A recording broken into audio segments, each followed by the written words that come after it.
Bonjour, cette émission devrait t'intéresser particulièrement si tu lances ton activité prochainement.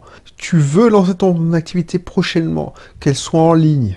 C'est-à-dire que tu vas faire une activité d'infopreneur, de commerce en ligne, que ce soit classique, tous les métiers, fleuriste, boulanger, excuse-moi, consultant, avocat, enfin voilà, tout. Je vais te donner un petit conseil qui a sauvé plus de... Mais avant ça, si tu ne me connais pas encore, n'hésite pas à t'abonner parce qu'on parle. On parle d'entrepreneuriat, de stratégie d'entreprise, de marketing, de vente. C'est toujours la séquence, le marathon de la vente et de marketing. On parle ici aussi d'entrepreneuriat au sens global, état d'esprit, mental. On parle aussi d'investissement locatif. Donc bienvenue, je suis content de te retrouver. Si tu ne me connais pas, comme je te disais, lis la présentation qui se situe dans la description. Et puis, je t'en dis plus. Bref, ce conseil que je te donnais, c'est de garder les coûts le plus bas possible. Parce que c'est pas ce qu'on te dit. Bien souvent, quand tu veux monter ta start-up, par exemple, on va te dire oui, il faut des business angels pour injecter tant de capital dans cette entreprise, blablabla. Ça, c'est pour ce qu'on te montre à la télé. Effectivement, des fois, tu as besoin d'investisseurs, tu as besoin de développeurs. Ça, c'est quand ça rejoint l'émission précédente, où on parle d'innovation, de révolution. On a besoin de recherche et développement. On a besoin d'innovation. Moi, ce que je te demande, c'est de faire comme les entrepreneurs malins qui font ce qu'on appelle du bootstrapping, c'est-à-dire qu'ils maintiennent les coûts le plus bas possible, le plus bas possible. Pourquoi je te dis ça? Parce que c'est ce qui m'a sauvé la première année. La première année de Ubisoft Team, j'avais que dalle. J'avais que dalle parce que, voilà, j'avais déjà l'abonnement était gratuit au début. Donc c'était... Et voilà... alors, pour te rappel, le début de Ubisoft Team, c'était de la location saisonnière. Je faisais une sorte de abritel, mais fait maison pour la Martinique et la Guadeloupe et la Réunion. Donc, les 6 premiers mois, c'était gratuit. Et puis, quand l'abonnement n'était pas cher, 35 €. Mais pourquoi j'ai tenu? Parce que j'avais 0 frais. 0 frais. Parce que mon investissement de départ, c'était quoi? Alors, les plus grosses dépenses, c'était les statuts de l'entreprise. Dire que les frais d'immatriculation, ça c'est... Et encore, j'aurais pu les éviter si je m'étais mis en micro-entreprise, en auto-entrepreneur à cette époque-là. Alors que ça n'existait pas encore, je crois. Et puis, alors je dis peut-être des conneries pour l'entrepreneuriat, mais c'est... Il me semble que ça n'existait pas, mais je crois pas. Et puis, ce que j'ai payé plus cher, c'est la marque que j'ai déposée à l'INPI. Pas l'INPI. Ouais, c'est ça, l'INPI, pour le logo de Ubisoft Team. Bref. Donc, je n'ai eu pour 500 €, mais vraiment 100 €, 100 € utile, c'est l'hébergeur. Mon hébergeur OVH, c'était, il me semble, si je me souviens bien, c'était 50 € à tout casser par an. Pour un nom de domaine, et puis un hébergement. Le reste, le développement du site, je l'avais fait. Je l'avais valorisé à 2000 €, 2900, et je crois que c'était ça, hein, c'était ça la valeur. Donc du coup, c'était moi, donc je me payais pas, c'était mon business. Et tu vois, l'erreur que font plein d'entrepreneurs, c'est de voir trop grand. De voir trop grand au début parce qu'ils s'imaginent quand ça tourne. C'est pas de leur faute, parce que c'est comme ça qu'on montre ça dans les médias. Ça dit oui, on te montre les entrepreneurs de la Silicon Valley, ils ont besoin de capital angel, business angel, des capital risques qui leur balancent des millions pour développer leur truc. Ça rejoint exactement l'émission précédente où je te disais, n'attends pas l'idée révolutionnaire pour te lancer dans le blog, pour te lancer dans la vente de ton premier produit. Non, ça c'est un coup à se planter, mais vraiment, vraiment vite. Pourquoi? Parce que tu vas perdre de vue l'intérêt, le but ultime d'une entreprise, c'est de faire des profits. C'est pas une question de je veux être le plus populaire, je veux avoir le plus de fans dans ma page. On s'en fout de ça, on s'en fout. On s'en fout, franchement. C'est la technique du bootstrapping. La technique du bootstrapping, c'est quoi? C'est que tu limites les frais le plus bas possible. Tu dépenses que quand tu en as besoin. Et ce que tu fais, c'est que tu dépenses pour augmenter tes profits, c'est tout. Mais tu ne te fais pas plaisir en te payant un super design. Par exemple, ton site vitrine, tu vas pas faire de la customisation. Tu vas pas payer un prestataire pour qu'il te fasse, je sais pas, du paiement en ligne, alors que tu n'as même pas encore de clients. Sauf si c'est très facile, mais tu comprends ce que je veux dire. Si tu, par exemple, par défaut, le logiciel tel quel, il est noir et tu veux en rouge, c'est un mauvais exemple, mais voilà, tu vas pas payer un prestataire pour le faire. Tu le prends en noir, et puis au bout d'un moment, dès que tu auras les fonds, eh ben, tu pourras le... Alors les gens, ils vont dire, oh non, c'est pas possible, il faut avoir des fonds, il faut investir vraiment violent pour... Ça, c'est le modèle des startups. C'est-à-dire que il y a des capital risques qui injectent des millions, et les entreprises sont pas rentables. Par exemple, Facebook, avant d'être lancé, après avoir introduit en bourse, après avoir lancé les pubs, excuse-moi, bah c'était pas rentable. Les gens ils perdaient beaucoup d'argent avec Facebook. Uber n'est pas rentable. Alors, il n'est pas coté en bourse, mais je te garantis qu'il n'est pas rentable. Twitter n'est pas rentable. SoundCloud n'est pas rentable. Toutes les startups qui te font rêver ne sont pas, la plupart ne sont pas rentables. Pourquoi? Parce que ils ont des frais énormes, ils prennent des locaux de malades, et puis l'argent ne rentre pas, tout simplement. Donc ce qui se passe, c'est que les gars, ils veulent grossir le plus vite possible. Et pourquoi on les finance, les capitales, tout ça? Parce qu'ils espèrent que ce sera racheté par un Google ou un Facebook. Mais c'est pas ça. Toi, moi, on n'est pas dans ce cas. On peut pas rivaliser. Donc c'est pas la peine de jouer les grands seigneurs. Et j'ai vu tellement de personnes se faire arnaquer comme ça. On leur a vendu, voilà, il y a quelqu'un qui voulait faire le nouveau réseau Facebook. Et il y a une agence web de Nice qui a pris 40 000 € à la malheureuse pour un truc qui n'est même pas sorti. J'ai vu quelqu'un qui a voulu avoir une idée, une appli mobile pour des fringues. Et tu vois, les gens, comme ils veulent pas qu'on vole leur idée, ils préfèrent faire leur truc de leur coin. Et tu vois, comme c'était la sœur d'une amie, j'ai entendu dire qu'elle faisait son application mobile. C'est juste quand elle est sortie que j'ai vu que c'était quoi ça? Bah c'était quoi? C'était une application mobile où t'as vu Vintage, je sais pas si tu connais Vinted, c'est des vieux vêtements que tu ne mets pas. Ah ben c'est la même chose. Ben, c'était avant. Et le problème c'est que il n'y a pas de business model là derrière. C'est-à-dire que comment tu gagnes ton argent puisque tu fais tout gratuit? Donc elle a engraissé une agence digitale pour le faire l'application mobile. Et elle a fait faillite au bout de 6 mois, parce qu'elle n'a pas utilisé la technique du bootstrap. Comment on fait pour la technique du bootstrap? C'est encore plus facile maintenant. Par exemple, toi, tu veux te faire ton commerce en ligne. Ok. Pourquoi? Alors, je vais te choquer volontairement, mais c'est ça. Tu es tombé sur tu vas taper dropshipping. Tu vas voir, dropshipping, c'est la mode, ça permet à Shopify de vendre X boutiques en ligne. Est-ce que tu es obligé de passer par Shopify? Alors tu vas me dire, oui, non, mais c'est facile pour toi, tu es informaticien, tu peux te débrouiller. Ok. Tu vas me dire, ouais, certes, Shopify, c'est 29 $ par mois, c'est pas cher, mais à ce moment-là, est-ce que tu as besoin de Shopify? Parce que au bout d'un moment, qu'est-ce que tu vas faire? Au début, moi je te donne, j'improvise un truc, mais c'est pour te montrer ce que j'aurais fait. Imagine, je suis comblé à dropshipping, je n'ai que quelques produits à vendre. Au début, pour faire des ventes, je vais vendre qu'un produit, ou 2 ou 3, mais pas plus. Je suis pas Amazon, je vends qu'un produit. Est-ce que j'ai besoin de Shopify pour vendre un produit? Non mais, je te pose la question, parce que les gens, ils entendent... C'est ça qui m'énerve, alors que je suis informaticien. Les gens, ils pensent produit, solution technique, avant de penser 2 minutes à prendre du recul et se dire, mais au début, je n'aurai pas un catalogue fourni, donc je vais me contenter d'un WordPress où je vais mettre un bouton PayPal. Qu'est-ce qui m'empêche de faire ça? Qu'est-ce qui t'empêche de faire ça, toi?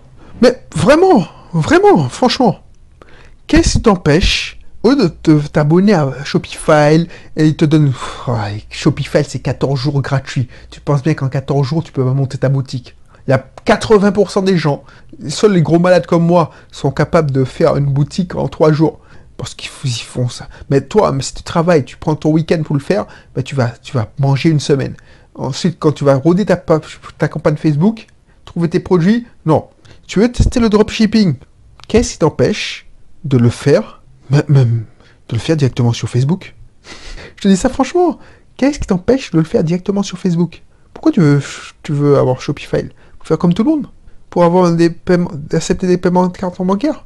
Ok. Mais je te garantis que tu vas perdre, allez, 30 € par mois. Alors qu'un petit gars. Parce que, voilà, Shopify te dit ça. Après, il faut prendre le nom de domaine. Alors, c'est pas grand-chose. C'est 5 € par an, 10 € par an. Moi, je prends une formule OVH où je prends un nom de domaine. Alors, je sais pas si OVH le permet. Je prends un nom de domaine chez OVH ou un hébergement OVH. 20 €. 20 €. Et je mets mon blog. Parce qu'au bout d'un moment, voilà. Et sur ce blog-là, je fais une page de vente sur mon produit ou les 2 ou 3 produits que je veux lancer. Il y a des thèmes très bien faits pour faire ça. Tu fais un compte PayPal, tu mets ton bouton PayPal. C'est pas comme à l'époque où j'ai commencé en 2008, 2009, il fallait se prendre la tête, il fallait être... Enfin bref. Là, tu te copie-colles ton bouton PayPal. Qu'est-ce qui t'empêche de le faire? Pourquoi tu me prends la tête avec ton Shopify? Pourquoi tu veux que je te fasse ton site? Alors, si j'étais sans scrupule, j'aurais pu... Ah, oui, bien sûr, je te fais ton commerce en ligne, on va utiliser Shopify, c'est 30 €, je te vends ça, ça, et puis... Mais ça m'intéresse plus, là. Ça m'intéresse plus.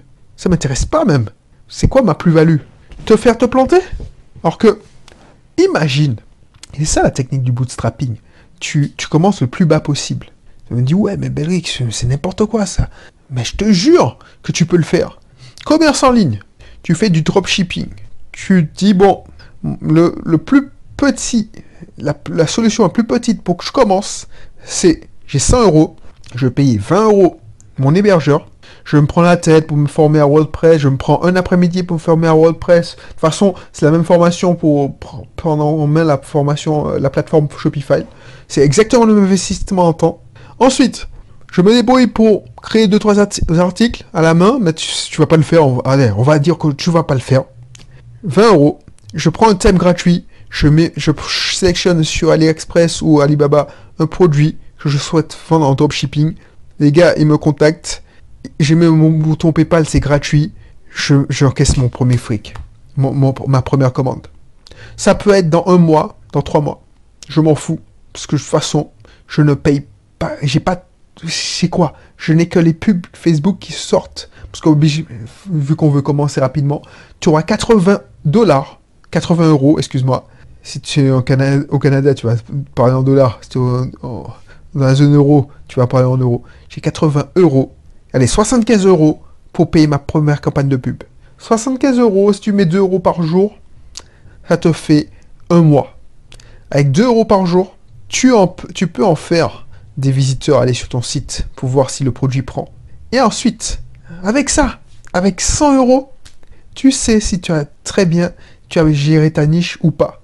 Si tu as trouvé ta niche, si tu apportes une valeur au marché, tu auras quelques ventes. Donc imagine que tu arrives à acheter 100 clics avec tes 75 €. C'est pas si tu as optimisé. Tu as une vente. Imagine que ton produit, il coûte 20 €. Bah, tu as perdu de l'argent. Mais tu sais qu'il y a un potentiel. Et ce potentiel-là va te permettre de dire, ah ouais, donc si j'affine mon truc, si j'affine mon audience, et le deuxième mois, tu vas perdre que 70, où tu pourras réinjecter 100 €. Parce que imagine que tu te sacrifies, tu veux commencer from scratch, tu vas réinjecter 100 €. Et comment tu vas dire pourquoi vous n'avez pas beaucoup de produits? Parce que je me spécialise que sur ce produit. Je suis le spécialiste. Tu vois ce que je veux dire? C'est maintenir les coûts le plus bas possible.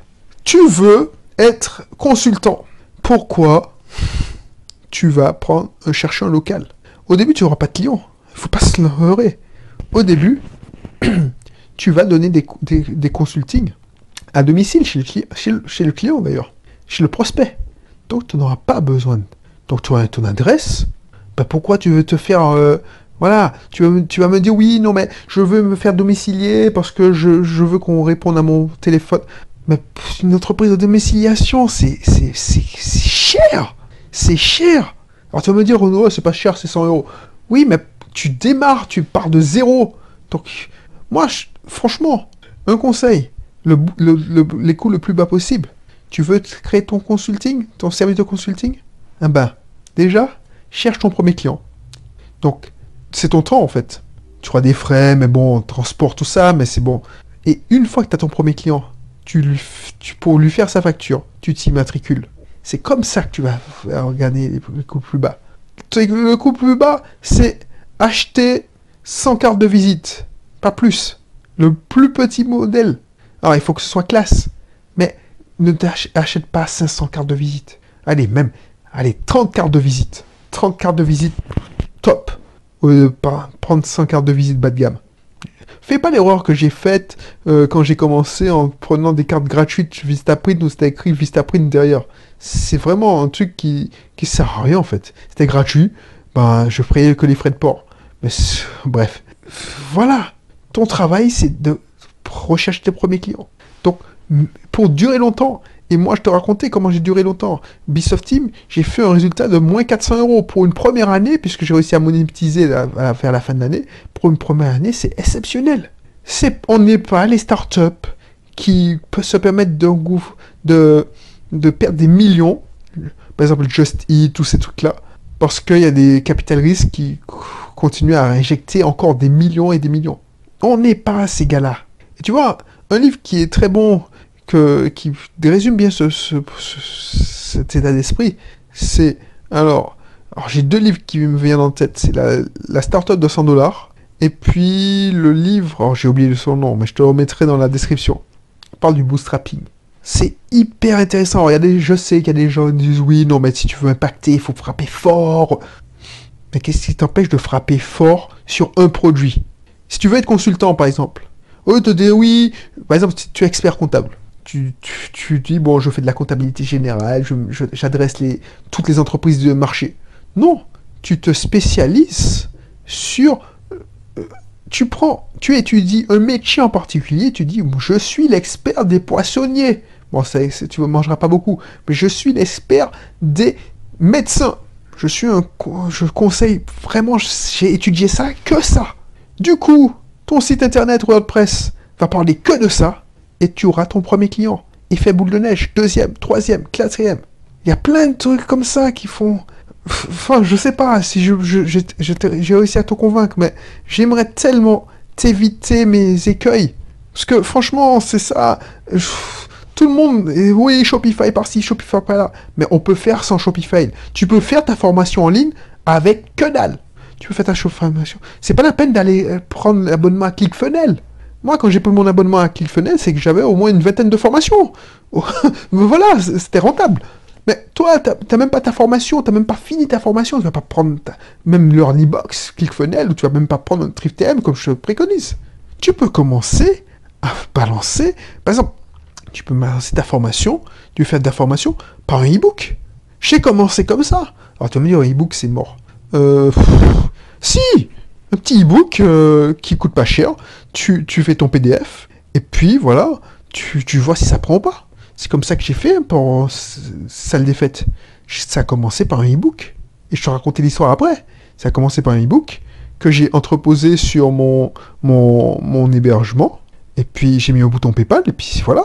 Au début, j'avais pas mis encore le système d'automatisation de livraison automatique. Donc, quand les gens commandaient au bouton PayPal, ils étaient prévenus que je faisais ça manuellement. C'était cash, enfin c'était transparent. Voilà, je te respecte par ton email. C'était rentable. Au début, tu n'auras pas de vente, ou tu auras, allez, une vente par jour. Donc, qu'est-ce qui t'empêche de le faire? Voilà, Nietzsche, les coûts le plus bas. Tu es avocat? Ben, prends un local le plus petit possible. Tu es avocat? Ben, pourquoi tu prends des locaux? Domicile ton activité chez toi. Fais tes consultations chez le client. Loue une salle de réunion pour recevoir tes clients. Et en plus, maintenant, il y a des espaces de coworking qui font ça. Donc voilà. Tu es consultant? Donne tes séances de coaching chez le client dans un espace de, de coworking. Mais ne va pas prendre Voilà, c'est ça. Tu es kiné? Mais pourquoi tu te prends la tête? Crée ta patientèle. Maintenant, au bout de X temps, tu as une grosse patientèle. T'en as marre de te déplacer, de passer. Tu fais ça à domicile. Tu fais kiné à domicile. Et au bout d'un moment, tu auras assez de patients, tu seras assez connu, le téléphone va sonner, et là, tu pourras prendre ton local. Tu vas abandonner petit à petit le domicile, et tu vas prendre ton local. Voilà, c'est ça qu'il faut faire. Donc je te dis, enfin, tu feras ce que tu veux après tout. Mais si je devais recommencer, je ferais ça comme ça. Parce que si j'avais eu ça, j'aurais gagné tellement. J'aurais pas pris l'abonnement à l'INPI, j'aurais pas immatriculé ma société tout de suite. Bon, bref, j'aurais attendu 6 mois, j'aurais évité de payer des impôts tout de suite. Enfin bref. Donc tu feras ce que tu veux. Je te laisse sur ça, je te mets ma formation, tester son idée d'entreprise, son idée d'activité en 2 jours. Si tu veux créer une entreprise, une activité, si tu veux d'autres idées pour commencer en bootstrap, c'est-à-dire le plus bas possible, je te ferai, commande-moi un coaching. Si tu vas payer, c'est pas donné. Demande-moi le prix, tu verras si c'est pas donné ou pas. Mais au moins, au lieu de te faire... Par exemple, imagine, je t'évite de payer, même si tu veux faire ton business en ligne, tu veux te monter, t'évites de payer à perte 30, même pour une boutique le plus bas de gamme de Shopify, 29$ fois 3 mois. Donc ça te fait 100 euros. 100 euros plus, allez, 500 € de pub. On va trouver des solutions pour aller plus bas, pour faire moins cher. Et tu pourras tenir plus longtemps, le temps que tu trouves ton idée, que tu trouves ta niche, même si tu as déjà ta niche en tête, et puis on verra. Donc, n'hésite pas à faire appel à moi. Je te mettrai aussi tester son idée en moins de 2 jours, et aussi la location de mon usine à contenu, pour éviter justement que tu payes des pubs Facebook. Voilà, je te dis à bientôt, et puis je te retrouve pour le prochain numéro. Allez, bye bye.